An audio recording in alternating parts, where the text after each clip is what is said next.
যদি কিনে নেই একটার দাম কত রাখবা, কত টাকা?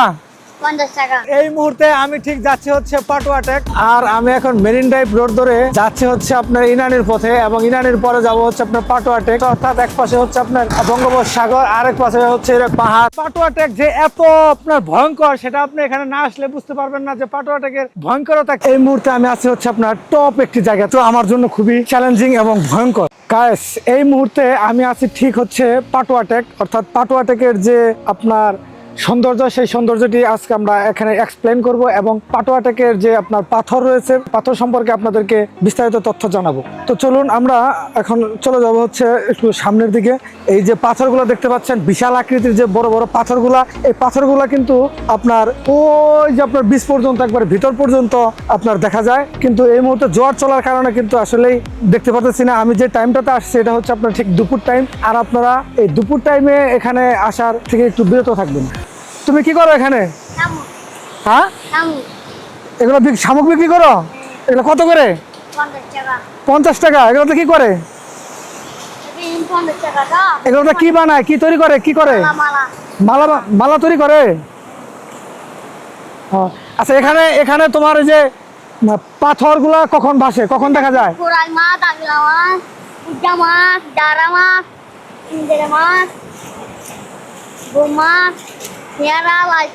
পাথর, এই যে পাথরগুলা কখন দেখা যায়, কখন দেখা যায়? হ্যাঁ, হ্যাঁ।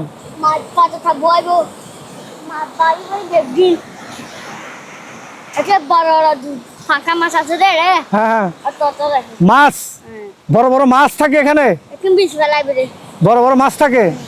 এই যে এগুলার নাম কি? এগুলার নাম এগুলার নাম কি? চিল। এই চিল কখন দেখা যায়? চিল কখন দেখা যায়? বিকেলে, বিকেলে। অর্থাৎ এগুলোর নাম হচ্ছে চিল। এগুলো, তোমার নাম কি? আরাফাত। তোমাদের বাড়ি কোথায়? পাহাড়ে। কোন পাহাড়ে? ওই ওই যে পাহাড়, ওই পাহাড়ে তোমাদের বাড়ি। এখানে কিভাবে যাও? বান্দর আছে পাহাড়ে? বান্দর আছে? বান্দর কি করে? বান্দর হ্যাঁ, কলা খাই ফেলায়। বানরে এভাবে কামড়ি দেয় না? কামড়ি দেয় না? হ্যাঁ, হ্যাঁ। গাইস, আপনারা কি কিছু বুঝতে পারতেছেন ওর কথা, ওর ভাষা কি কিছু বুঝতে পারতেছেন? আসলে খুব ইন্টারেস্টিং লাগতেছে ওর ভাষাগুলো। আমি আরেকটু ওর কাছ থেকে জানার চেষ্টা করতেছি। আচ্ছা, তোমার বাবা কি করে? তোমার বাবা বাবা মানে কি বলবো আরে, ওর সাথে তো আসলে ও তো আমার ভাষা বুঝতে পারতেছে না, আমিও ওর ভাষা বুঝতে পারতেছি না। এখন তুমি এগুলো বিক্রি করে টাকা দিয়ে কি করো? টাকা দিয়ে 50 টাকা দিব। 50 টাকা দিয়ে তুমি কি করবা? টাকা নিয়ে তুমি কি করবা? ভাত খাবা না তোমার আব্বুরে দাও, আম্মুরে দাও? তোমার আম্মুরে দাও। তোমার আম্মু কোথায়?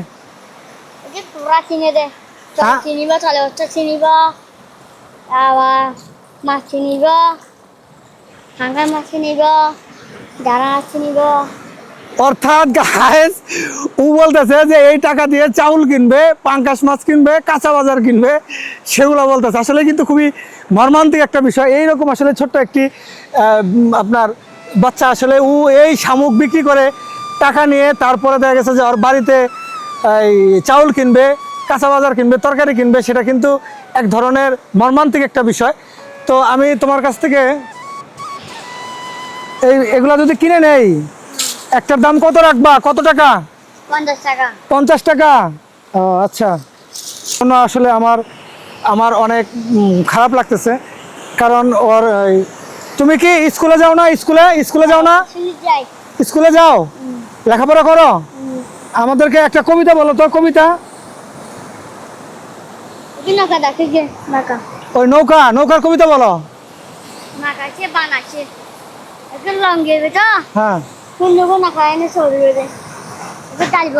হ্যাঁ, হ্যাঁ, হ্যাঁ।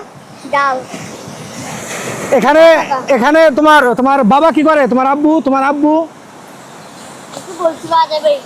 হ্যাঁ, বরকি কি? কোনটার নাম বরকি?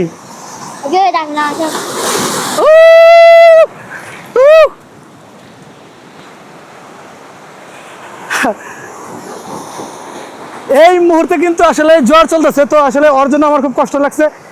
আর তুমি করো, তুমি এই যে এই টাকাটা রাখো, হ্যাঁ, এটা দিয়ে তুমি কিছু কিনা খাইও, হ্যাঁ।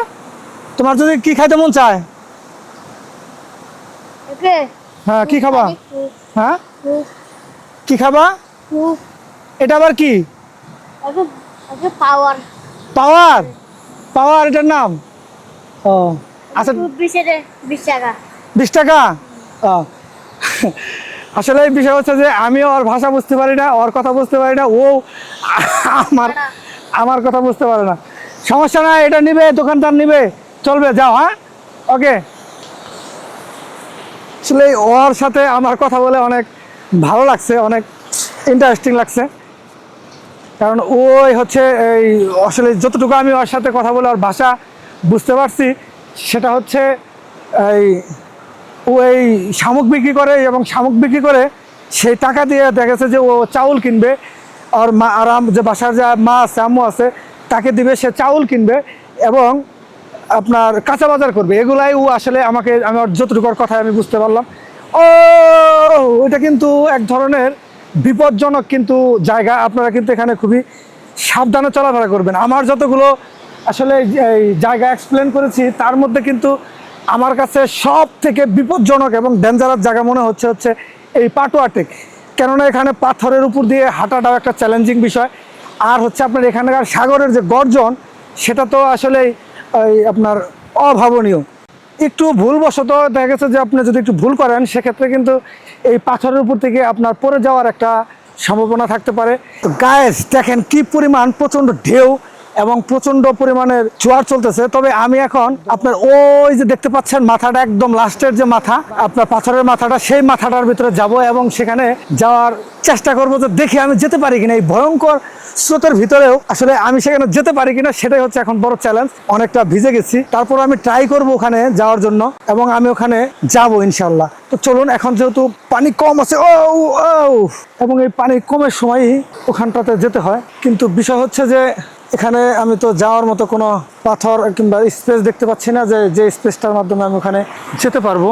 তবে প্রচণ্ড ঢেউ কিন্তু আসলে আঘাত আনতেছে এখানে, যে ঢেউয়ের কিন্তু কোনো আপনার একদম তুফানের মতন একটা পরিবেশ সৃষ্টি হয়েছে, যেমন এক ধরনের তুফান আসতেছে, ঘূর্ণিঝড় আসতেছে, সেরকম একটা প্রবল চিহ্ন কিন্তু এই পাটুয়া টেক আপনার লক্ষ্য করতে পারতেছি আমি। এবং আমি সম্ভবত আপনার এখানে ভিজে যাব, যে এটাই নিশ্চিত, কারণ যে পরিমাণের ঢেউ আমি দেখতে পাচ্ছি, ওখানে যাওয়াটা খুবই চ্যালেঞ্জিং হচ্ছে।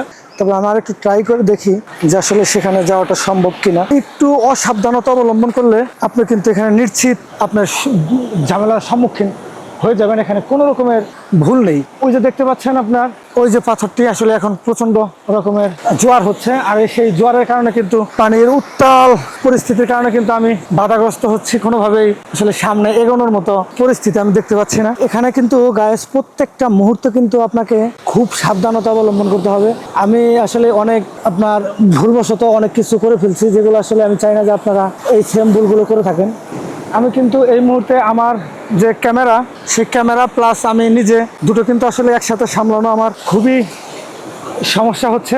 আমি কিন্তু এই মুহূর্তে একসাথে সামলাতে পারতেছি না। তবে আমি আপনাদেরকে ওইখানটিতে আসলে যাওয়ার জন্য ট্রাই করতেছি, চেষ্টা করতেছি, যে দেখি ঠিক ওইখানটিতে যাওয়া যায় কিনা। ও মাই গড গাইস, এটা তো এক ধরনের টর্নেডো এবং ঘূর্ণিঝড়, পুরো এক ধরনের টর্নেডো এবং ঘূর্ণিঝড়। এই পাটুয়া টেক আপনার এত ভয়ঙ্কর হওয়ার কারণে কিন্তু এখানে আপনার দেখা গেছে যে যারা পর্যটক আছে, যারা আসলে পর্যটক প্রেমী, তারা কিন্তু এখানে আসলে নামে না, এখানে আপনার গোসল করার জন্য যায় না। সাউন্ড বা শব্দ শুনে বুঝতে পারতেছেন যে এগুলো কতটুকু আসতে পরে এই তীরবর্তী পাড়ের ভিতরে। এই দেখুন কি পরিমাণ পানি এসে আসলে আমাকে সহ আপনার ভিজিয়ে দিছে। এই যে সমস্ত পাথর কিন্তু ডুবে গেছে, দেখছেন? কারণ বিপদটা আমার কাছে খুব বেশি মনে হচ্ছে। হ্যাঁ, এখানে যে পাথরগুলো এই জোয়ার চলতেছে, আর জোয়ারের টাইমটা হচ্ছে ঠিক দুপুর বেলায় আপনার 12টার পর থেকে আপনার 2:30 থেকে 3টা পর্যন্ত হলো প্রচন্ড জোয়ার থাকে প্রতিদিন এই পাটুয়া টেক। আর এই পাটুয়া টেকের আপনার এই কারণে কিন্তু এখানে দেখবেন আপনারা কোনো পর্যটকের আনাগোনা থাকবে না এই মুহূর্তে। আর আমি আপনার এই মুহূর্তের জন্য আপনাদেরকে চেষ্টা করেছিলাম যে আসলে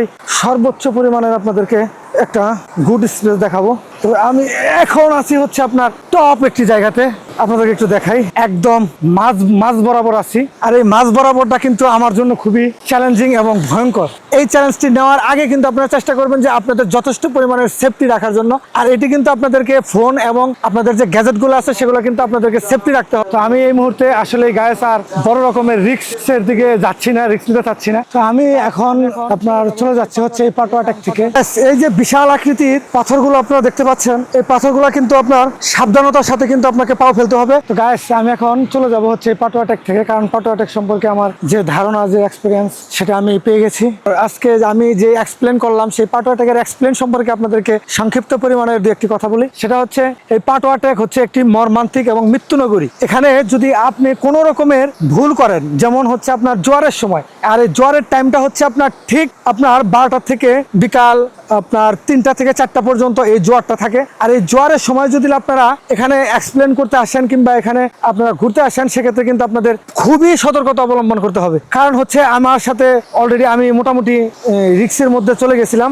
আমি আপনার ওই ভিতরে পাথরের দিকে চলে গেছিলাম, যেখানে আপনার সমুদ্রের গর্জন আর হচ্ছে সমুদ্র যেন আমাকে আসলে মারতে আসছে, সমুদ্র যেন আমাকে ধরতে আসছে, এরকম একটি পরিবেশ আমার সাথে তৈরি হয়েছিল। যার কারণে আমি আপনাদেরকে বলবো যে আপনারা অবশ্যই বিকেলের দিকে আসবেন এই পাটোয়া টেক গুলোতে। আমি যাব হচ্ছে ইনানিতে, আর সেখানে গিয়ে দেখবো ইনানিতে আসলে কি রকমের এক্সপিরিয়েন্স পাওয়া যায়, আর সেখানে ইনানিতে আসলে আমার জন্য কি অপেক্ষা করতেছে। তো চলুন আমরা চলে যাবো এখন ইনানি।